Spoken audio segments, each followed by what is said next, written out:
오늘 우리 함께 보실 말씀은 시편 33편 20절부터 22절까지의 말씀입니다. 시편 33편 20절부터 22절까지입니다. 우리 함께 봉독하죠. 우리 영혼이 여호와를 바라며 그는 우리의 도움과 방패시로다.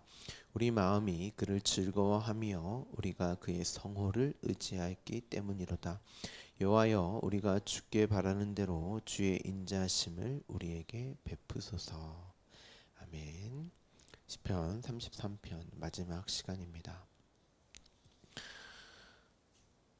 이 시편은 장자의 복을 받은 아들들의 아버지의 누림, 그것을 즐거워하라 이렇게 표현을 했는데요. 아버지의 그 사랑을 깨닫게 되어 아버지의 품 안에 있음을 즐거워하라. 아버지의 품, 그것이 이제 국률이었죠. 자궁 안에 있는 그 상태.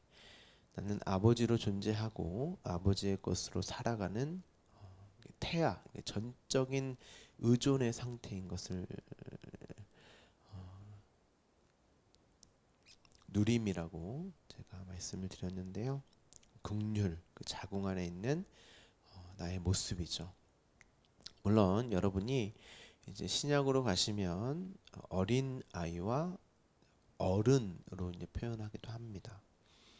그런데 그것은 태아가 아버지의 의존성을 버리고 홀로 독립된 독자성을 가진 개체로서가 아니라 나는 아버지 없이는 존재할 수 없고 살아갈 수 없습니다 하고 그 의존성을 더욱더 이제 갖게 되는 상태를 말하죠. 그것이 살아남과 살아감을 가진 아들로서의 이제 부활이었습니다. 우리가 주일날 함께 살펴보았죠. 더욱더 이제 나의 존재성과 나의 살아감이 어떠하는지를 알아가게 되는 그것을 이제 어린 아이와 이제 어른의 어떤 성숙의 이제 표현을 가지고 이제 하는데요. 이것을 이제 마치 이제 성화의 부분으로 우리의 나타난 어떤 행동 그리고 이제 외적인 어떤 부분의 자라남 그런 표현이 아닙니다. 그것이 마땅한 바로다. 다윗은 이렇게 설명을 합니다. 그것을 찬송으로 표현을 하면서 새 노래로 즐겁게 찬송하는 것이라고 이렇게 시편은 기록을 합니다. 그리고 4절부터 왜 그 찬송 감사함이 마땅한지를 이제 설명했죠. 여호와의 말씀은 정직하다. 이미 창세전 그 언약이 창조로 완성이 되었고 이제 그 완성된 언약이 펼쳐지는 그것을 완성과 완료로 다 이루어짐을 포함하는 단어라고 이제 말씀을 드렸습니다. 그래서 정직이었죠. 좌로나 우로나 치우치지 않고 똑바로 서게 되는, 그러니까 결코 다르게 다른 우연이나 다른 어떠한 것으로 변개하거나 취소될 수 없다 이 말입니다. 이미 완료된 일을 역사 속에서 펼쳐내시는 것이지 하나님이 그때그때 어떤 우발적인 어떠함을 수습하는 그런 차원의 것이 아닙니다. 그 십자가 언약의 기둥으로 이루어지게 되는 똑바로 서게 되는 아버지의 사랑의 확증, 그가 행하시는 일이 신실함, 믿음이다 이렇게 기록을 합니다. 당신의 공의와 정의, 당신의 역할을 충실히 하신 그 십자가 언약의 기둥으로 이루신 그 일이 바로 우리를 사랑하십니다. 세상은 또 이렇게 말을 합니다. 요한은 하나님이 세상을 이처럼 사랑하사 이렇게 요한복음 3장 16절에서 말을 하죠.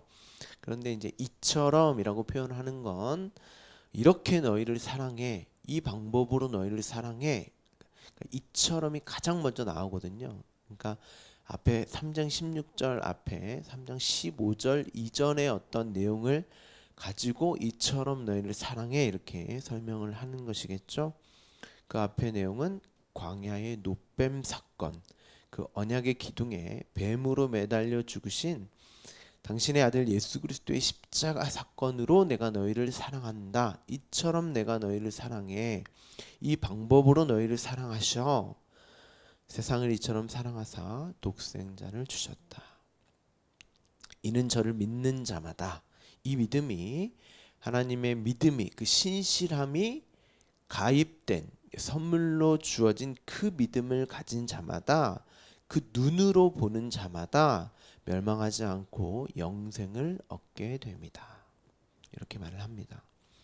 그렇게 여호와의 인자하심, 당신이 보시기에 좋은 상태로 창조될 아들들, 반드시 아들로 완성될 그 일을 인자하심이라고 말씀을 드렸습니다. 그 아들들은 이제 6절부터 창조 기사를 가지고 하늘, 생기, 바다, 땅으로 이제 설명을 하죠. 이 창조를 새 창조로, 새 노래로 부를 아들로 창조하실 그 말씀이 이미 이루어졌다, 완성되어졌다, 십자가로 이루어졌다. 그 언약의 말씀이 십자가, 그 언약의 기둥으로 견고히 섰다, 이렇게 말을 합니다. 여러분 굉장히 어렵죠. 제가 33편을 이제 전체적으로 설명을 다시 한번 드리는 것입니다.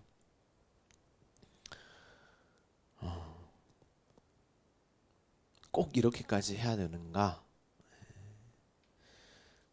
아셔야죠. 한 절 한 절 그 내용들을 반드시 아셔야 합니다.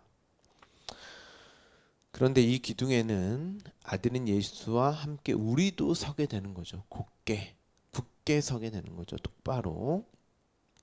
그 언약을 서게 하기 위해서는 반드시 이 나라는 저와 여러분을 포함하는 거죠. 제가 양편의 강도로 설명을 드렸습니다.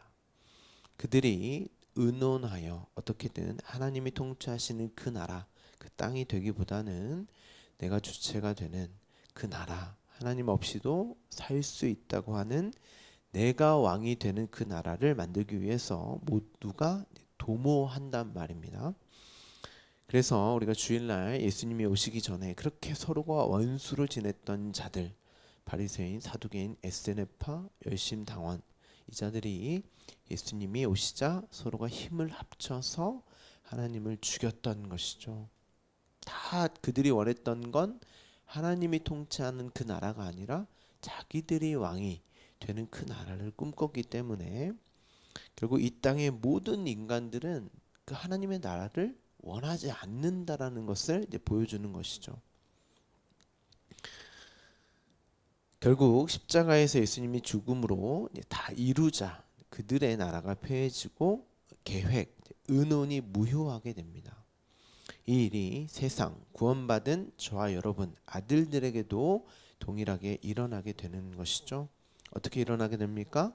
구원받은 우리의 아들들로는 머리가 부서지고 잘려나가게 되는 그 모습으로, 그게 우리가 이 땅에 추구한 나라가 폐해지고 그 의논이 무효하게 되는 거죠.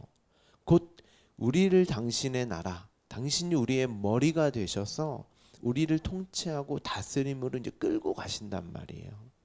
그게 구원의 현실로 보는, 그 눈으로 보는 자들이 바로 장자의 복을 받은 아들들이다. 그런데 그것을 구원의 현실로 보지 못하는 자들은 그냥 이 땅에서 자기의 의쌓기, 왕되기, 자기 나라 만들기, 자신이 주체가 되는 그 나라를 꿈꾸다가 멸망에 이르게 된다. 그래서 11절에 하나님의 의논, 계획이 우리로 영원히 서게 하시고, 그것은 우리가 추구하는 이 나라는 주체, 이 나라가 폐해진다는 그 말이겠죠. 그런데 우리는 영원히 서게 된다. 그 언약의 기둥에 매달려서, 그렇죠? 자기 부정과 부인, 내가 왕, 내 나라를 삼는 그것은 아니구나라는 것을 영원히 서게 된다 이렇게 표현을 하는 것이죠. 언약의 기둥으로 우리에게 그 언약이 대대로 이르게 된다 이렇게 말을 했습니다. 그러니까 이 땅에서의 삶은 결국 우리의 주체성과 독립성이 하나님으로부터 차압당하고 하나님 나라 국률 자궁으로 흡수가 되는 형국으로 그려지고 나타나게 드러나게 되어 있는 것이죠. 그것을 하나님 나라라고 하는 것입니다. 그래서 예수님이 회개하라, 돌이켜라. 너희가 가는 길이 잘못됐으니까 돌이켜서 천국 하나님 나라가 너희를 침노한다 이렇게 말씀을 하셨습니다. 12절에 하나님이 자신의 나라로 선택한 그들이 복이 있는 것이다. 침노당한 자들이 복이 있는 것이다. 너희 머리가 잘려나가게 되는 것이 복이다 이렇게 말씀을 하시는 것이죠. 다윗이 그것을 정확하게 그 눈으로 봤다는 것입니다. 자, 13절부터가 그 이유가 설명됩니다. 왜냐하면 너희를 하나님이 너희 안에서 보살필 것이고 굽어 살피시기 때문이야. 우리의 머리가 되셔서 우리를 보살피고 굽어 살피신다는 거죠. 그리고 하나님이 우리를 보고 계시다는 그 눈을 우리에게 주실 것이기 때문이지. 그게 마음, 생명을 가진 복을 가진 자들이야. 모든 이들이 왕이 되기를 추구하고 이 땅의 것을 생명 삼아 사는 그 일을 하겠지만 절대 구원에 이르지 못한다. 말, 여자, 금 이걸로 애굽의 것을 이제 가지고 설명을 하죠. 그게 세상 나라가 왕들이 모두 추구하는 것이겠죠. 그러니까 하나님이 우리를 살펴보신다는 말은 그러한 것들, 이 땅의 것들을 생명으로 삼지 못하게 하시고 하나님만을 의지하고 의존하는 그 아들로 만들고 그 아들로 그것을 복으로 여기게 하시겠다는, 복으로 보게 하시겠다는 그런 말이었습니다. 그러니까 이 말을 또 오해하셔서 그럼 이 땅의 것을 안 주시는 어떤 그러한 형국으로만 보여주냐? 아니에요. 이 땅의 것을 또 주시면서도 아들로 이걸로는 하나님의 자녀가 될 수 없구나로 그렇게도 보여주시는 거죠. 그걸 주고 안 주고의 문제가 아닙니다. 그 눈을 가진 자들은 그것이 있건 없건 우리는 하나님의 그 생명만으로 사는 자구나를 보게 하시겠다는 거죠.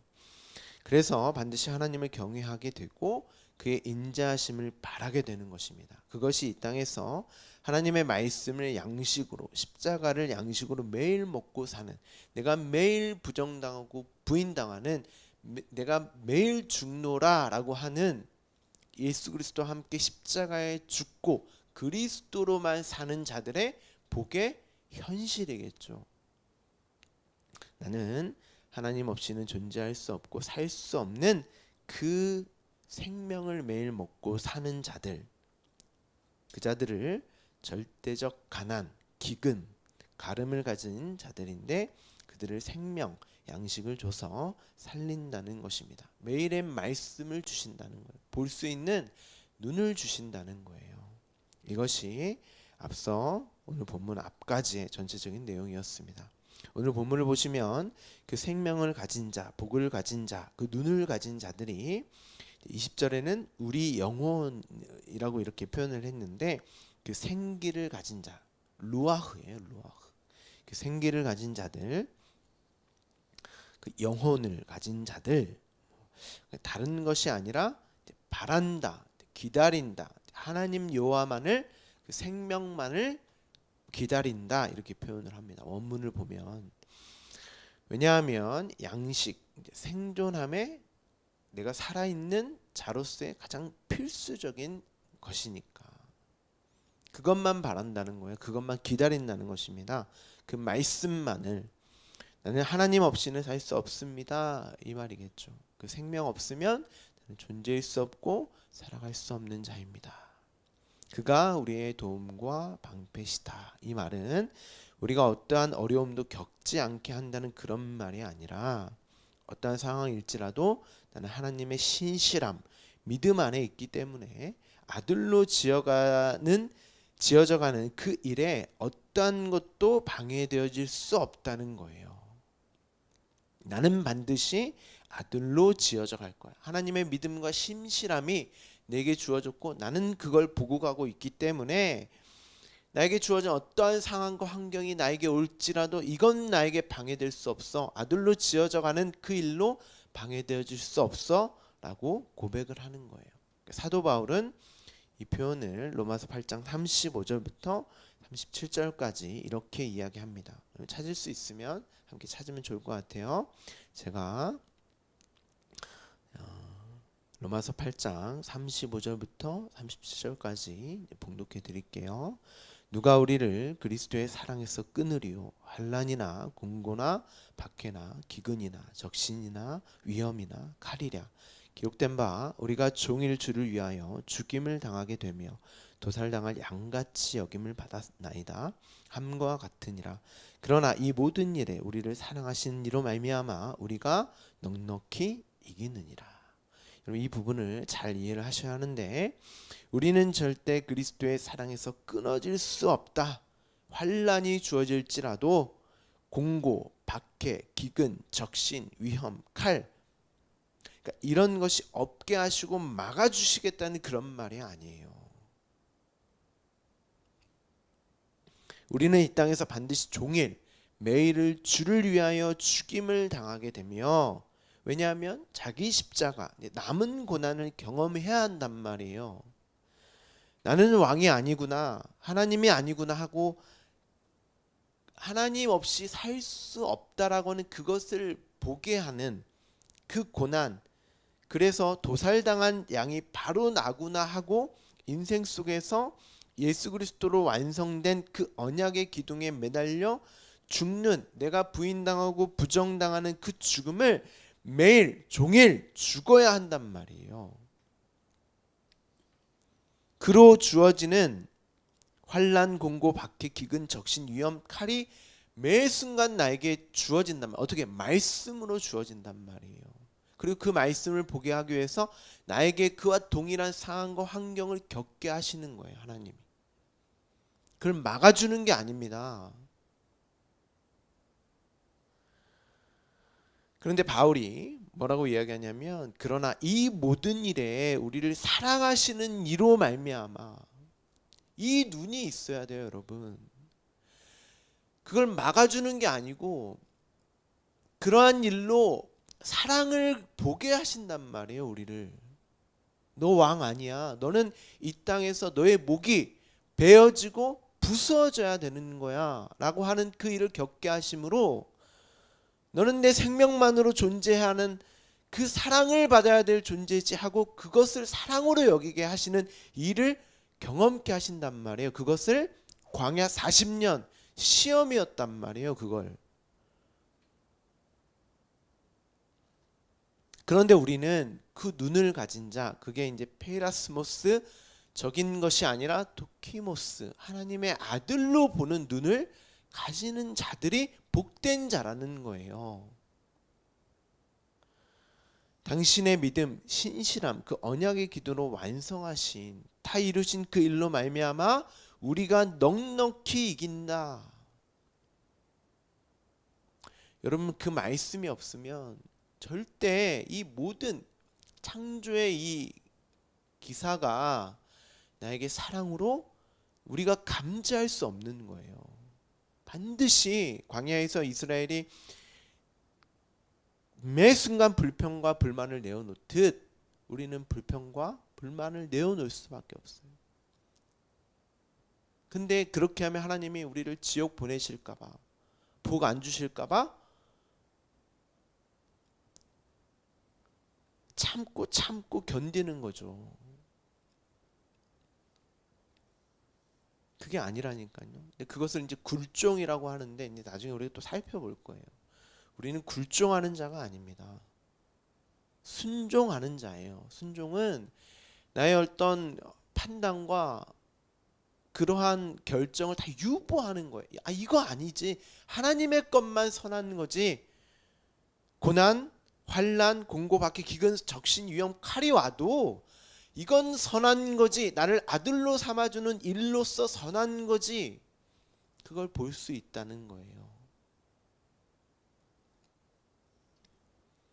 이게 우리의 도움과 방패인 것입니다. 그런데 우리의 반응이 어떻다는 거예요? 왜 이렇게 우리를 죽여가십니까? 왜 고난과 환난 공고 박해 기근 적신 위험 칸 이런 일을 겪게 하십니까가 아니라 우리 마음이 그를 즐거워합니다. 우리의 그 생명이 맞다. 나는 이러한 존재이기 때문에 하나님이 우리를 위해 죽으신 그 사랑이 주어졌구나 하고 아버지 안에서 아버지를 누린다는 것입니다. 원문으로 보면 왜냐하면 그분 안에서 우리의 마음이 그 생명으로 즐거워하기 때문이다. 이렇게 되어 있습니다.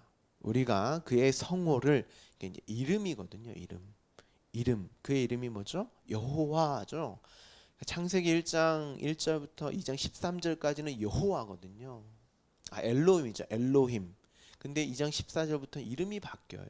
여호와 엘로힘. 그러니까 구원의 하나님입니다. 그러니까 이제 구원이 무엇인지를 구원의 하나님, 이게 구원이구나. 하나님의 믿음, 신실함으로 내가 그렇게 아들로 완성되었구나. 이게 복이구나. 이게 구원이구나. 하나님의 아들로 하나님의 것이 되어 하나님을 즐거워하는 자구나. 이것이 바로 하나님만을 의지하는 아들의 누림인 것입니다. 22절입니다. 여호와여 우리가 주께 바라는 대로 무엇을 바라겠습니까? 이 땅에 어떤 것을 바라겠어요? 내가 이 땅으로 존재해서 땅의 것으로 사는 자가 아님을 내가 아는 자가 이걸 구하겠습니까?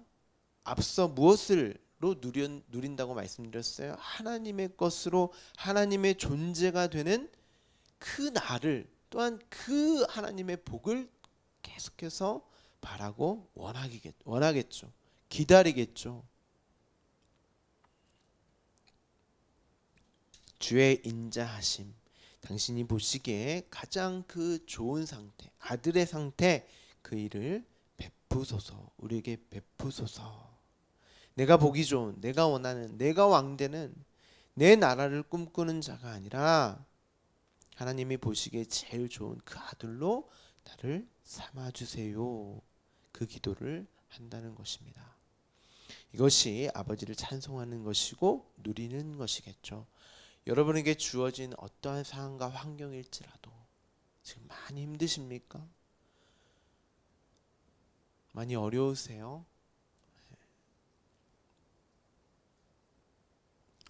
그 아버지의 누림과 기쁨으로 보는 눈, 그 말씀으로 물론 그 상황과 환경 속에서 그 문제를 하나님께 기도하는 것도 맞죠. 그런데 이 관계 속에서 그 아버지 안에서 그것을 구하느냐? 그럼 그 자는 그 어려움과 어떤 상황과 환경 속도 이것도 내가 아들로 지어져가는 것으로 보는 그것도 복으로 여기는 그 아버지를 즐거워하고 찬양할 수 있단 말이에요. 그런데 이 관계를 보지 못하는 이 눈이 없는 이 말씀이 없으면 여러분은 결코 찬송과 감사로 나아갈 수 없는 것입니다. 내 인생을 복으로 볼 수 없는 거예요. 시편 33편이 모두 끝났습니다. 여러분은 정말 하나님 아버지를 찬송하고 누리고 계십니까? 장자의 복, 아들의 복, 딸의 복이라고 말해도 괜찮아요. 그 복을 가지고 계십니까? 언약의 기둥에 오늘도 매달려서 내가 부정되고 부인되는 그 자기 십자가를 지고 사는 작금의 시간을 어떠한 눈으로 보고 계십니까? 복이 맞습니까? 그렇다면 여러분이 하나님의 자녀인 것입니다. 기도하겠습니다.